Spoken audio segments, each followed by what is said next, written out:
Have you got cabin fever? Have you been eating too much junk? Are you craving delicious chocolate, but you've just had too much sugar? Have I got the treat for you? I am going to show you how to make my delicious Kathy balls.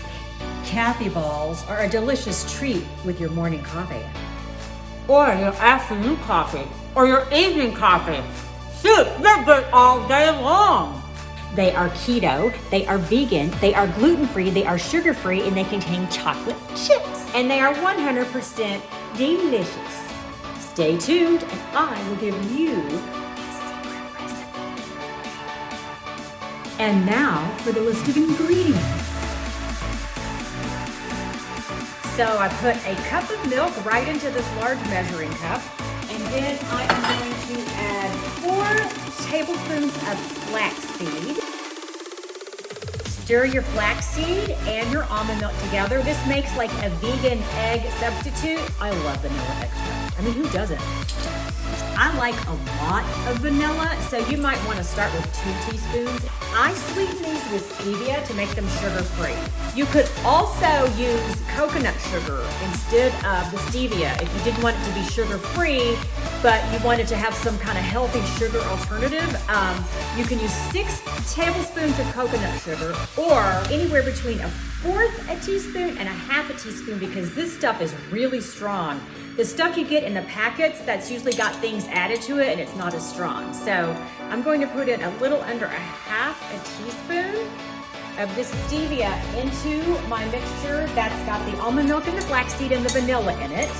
And I'm going to stir that up. I find that adding the sweetener in here helps it to spread more evenly into the whole dough. While this is thickening up with the flaxseed, it takes about 5 minutes to really get thick. I'm going to go to step 2, which is the dry ingredients. This is a 1-pound bag of almond meal. It's about 4 cups and like 2 or 3 tablespoons. So I'm going to dump this all in here in my dry ingredients. I am now going to add 3 teaspoons of aluminum-free baking powder to my almond flour that I have in this bowl.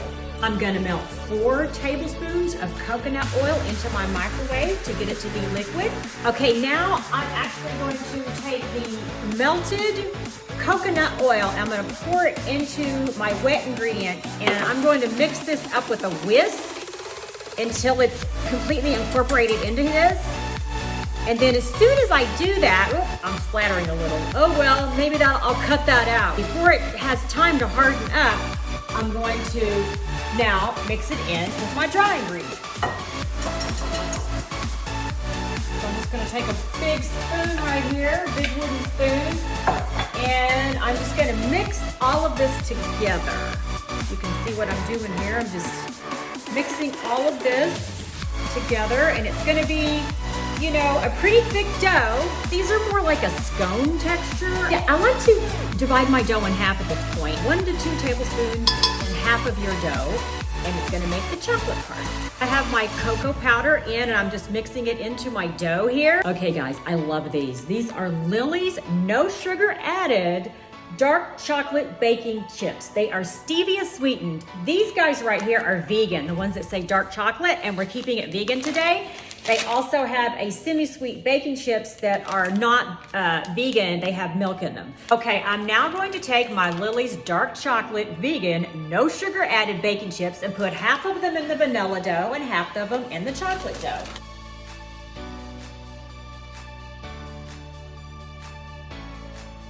That looks about right. Then I'm just gonna mix my chocolate chips into the dough. This is a lot of chocolate chips, but you know what? It's delicious. It ain't hurting nobody. Let's get her done. We need our melon ball scooper, our little mini melon ball scooper. Scoop in, compress it, wipe off the excess, and then just put it right here on the tray. Now I'm gonna add some vanilla ones on. I'm gonna place both of these trays into my oven, heated at 350 for 15 to 20 minutes. It usually takes 18 minutes in my oven, but ovens vary, so keep an eye on it. I just took them out of the oven, and now they are cooling on top of my stove. So now they're done, and I'm just gonna stack them on this little tray right here. Voila! 15 tasty, delicious Kathy Keto Vegan Gluten-Free Sugar-Free Balls. Woo! I actually eat like 20 of these a day. Is that a problem?